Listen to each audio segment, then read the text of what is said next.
Jonah was a prophet who lived a peaceful life until the moment God gave him a challenging mission, to go to Nineveh and preach against the wickedness of its inhabitants. The city of Nineveh was known for its cruelty, being a violent place full of injustice. The mere thought of going there made Jonah shudder. It wasn't just the fear of danger that scared him, but also a deep disbelief that those people could change. Jonah was afraid, and part of him didn't want to see God's grace reaching those he considered so evil. Thus, he decided to flee. Instead of heading to Nineveh, Jonah decided to go in the opposite direction, boarding a ship bound for Tarshish, the farthest place he could imagine. He thought he could escape from God, believing that by distancing himself from his people and his land, the Creator would not reach him. But God had other plans. As soon as the ship was in the open sea, a violent storm fell upon them, rocking the boat with such fury that the sailors, desperate, began throwing cargo overboard to lighten the load. Meanwhile, Jonah was asleep in the hold, trying to ignore the world around him and his own conscience. The sailors, realizing that this was no ordinary storm,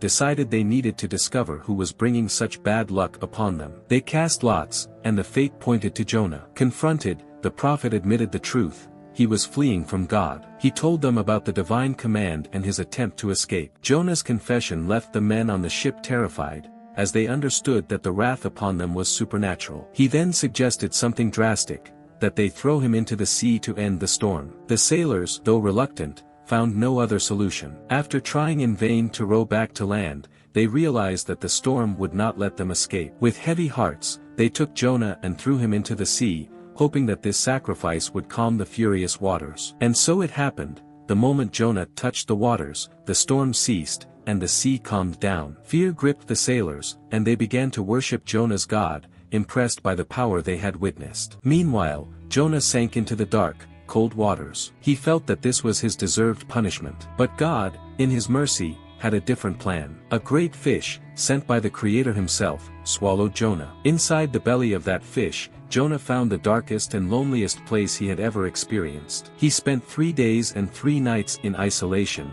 enough time to reflect on his life, his fears, and the mission from which he had fled. In that place of isolation, Jonah turned to God. He prayed sincerely, acknowledging his disobedience and repenting deeply. He realized that despite all his fear and anger, God was still by his side, ready to give him a new chance. It was as if he was being reborn inside that fish, a silent and spiritual transformation that completely changed his heart. God heard his prayer and commanded the fish to return him to dry land. After being vomited by the fish, Jonah was a changed man. Although he still feared, he understood that he could not flee from God's plan or from the call to bring his message to Nineveh. This time, he followed the divine command and set out for the city. Upon arriving, Jonah walked through Nineveh proclaiming the imminent destruction if they did not repent. To his surprise, his words echoed in the ears of the Ninevites and reached the heart of the king, who ordered a fast and put on mourning clothes, seeking God's mercy. The entire city humbled itself and cried out for forgiveness,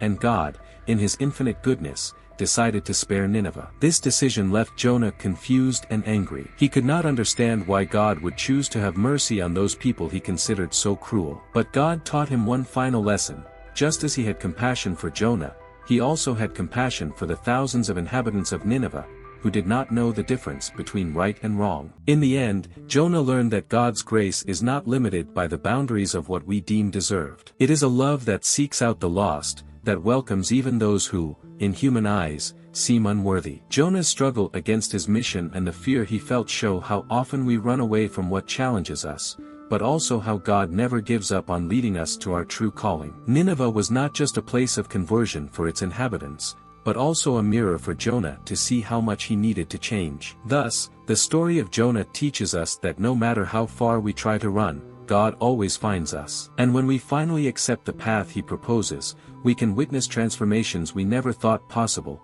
both in our own lives and in the lives of those around us. Jonah had to go down to the depths of the sea to find the true meaning of his mission, but upon emerging from the depths, he discovered the light of divine grace that illuminates even the darkest places.